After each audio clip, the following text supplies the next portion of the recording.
Oi, gente, espero que todos estejam bem. Meu nome é Ana Luísa, sou licenciada em Matemática pela Universidade Federal de Viçosa.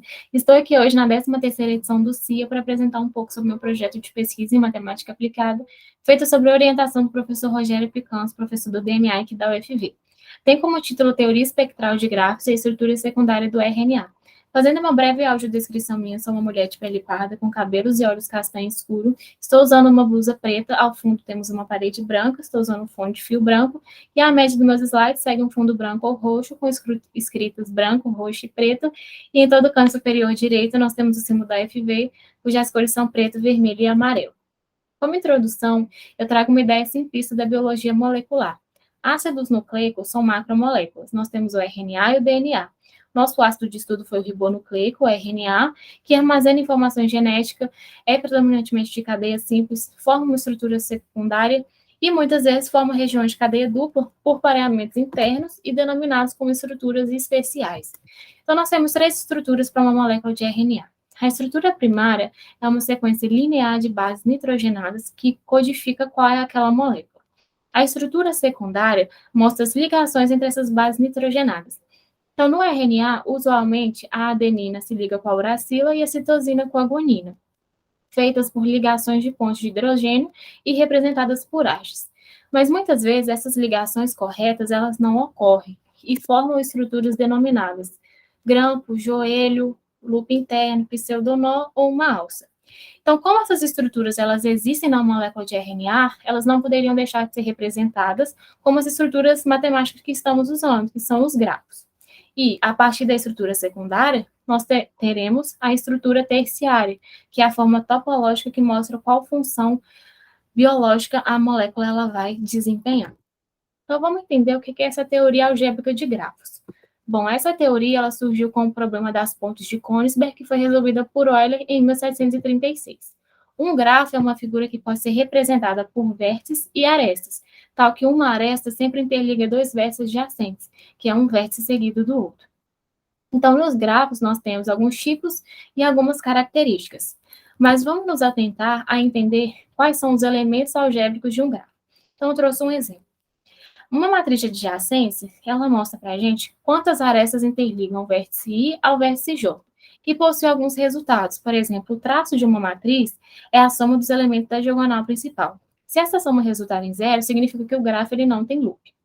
Uma matriz diagonal, ela só tem elemento na diagonal principal e todo o restante é zero. E ela indica qual o grau de cada vértice. Então, nesse exemplo, o grau do vértice 2 é 3. Por isso, na posição A22, nós temos o número 3. E a matriz laplaciana, que é a principal matriz estudada, que é de onde vem o nome teoria espectral, né, o espectro laplaciano, ele é fundamental a entender essa relação com RNA. Essa matriz, ela advém da diferença da matriz diagonal pela matriz de adjacência. E possui algumas características específicas. Por exemplo, todos os seus autovalores são positivos, o zero é sempre um autovalor, a quantidade de zero indica a quantidade de componentes conexos em um grafo, e o segundo menor autovalor, ele mede a compacidade do gráfico, que a gente vai entender mais para frente o que significa. Então, essas matrizes, elas são simétricas e quadradas, portanto, elas serão diagonalizáveis e terão os resultados da álgebra linear que a gente conhece, como autovalores, autovetores, polinômio característico, e esse é o respectivo polinômio característico do nosso exemplo. Tem grau 5 porque nós temos 5 vértices. E esses são seus autovalores. Esses são os autovalores da matriz de adjacência. E é uma característica de, em todo grafo conexo, essa soma desses autovalores serem zero. Bom, então, como que a gente representa, afinal, uma molécula de RNA como um grafo? Então, eu trouxe um exemplo de uma tabela retirada do artigo da doutora Tamar Chilik, que foi a principal pesquisadora base para o nosso projeto. Então, essa molécula de lidezinho, como que a gente representa ela como um grafo? Nós temos duas formas principais, um grafo árvore e um grafo dual. O grafo árvore, ele é um grafo simples, conexo e sem ciclos. Então, a gente viu que as ligações usuais e corretas são representadas por hastes. Aqui na molécula, nós temos S1 e S2 são as ligações corretas. No grafo árvore, S1 e S2 é representado como aresta, tá aqui. E as estruturas especiais, seja um loop, seja um pseudonó, no grafo árvore, elas são representadas como vértices. Então, L1, L2, L3 são vértices. Já no grafo dual, essas regras são totalmente opostas. A gente viu durante o trabalho que o grafo dual, ele é mais complexo e ele tem uma maior liberdade para representar todas as especificidades de uma molécula. Então, no grafo dual, essas regras são opostas. As hastes, que são as ligações usuais, elas viram vértices, então S1 e S2 viram vértices, e as estruturas especiais, no grafo dual, elas viram arestas, então L1, L2, L3. Por que L1 não está sendo representado? Porque é uma característica do grafo dual, o códon de início ou de parada não ser representado. E a gente vê que no grafo árvore, as arestas são lineares e no grafo dual elas são curvas. Isso é interessante destacar porque isso não faz diferença. O que realmente importa em um grafo são as ligações entre os vértices. Então, ou seja, a gente prioriza a forma topológica ao invés da forma geométrica da molécula, respectivamente, do grafo. Na segunda linha, a gente tem uma outra molécula, de um RNA transportador. A gente já vê que sua representação é um pouco mais complexa. Então, sua representação como grafo também será um pouco mais complexa, porque a gente não perde essas características que a gente tem na molécula.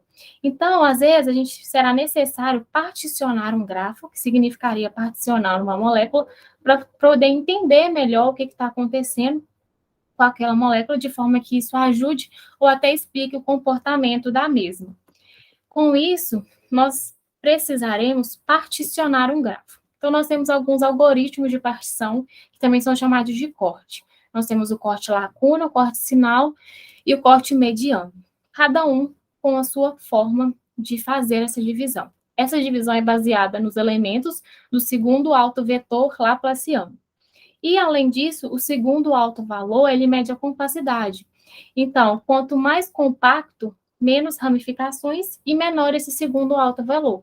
Então, aqui nesse exemplo, também retirado de artigo da doutora Tamashi Lick, todos os grafos eles possuem uma identificação.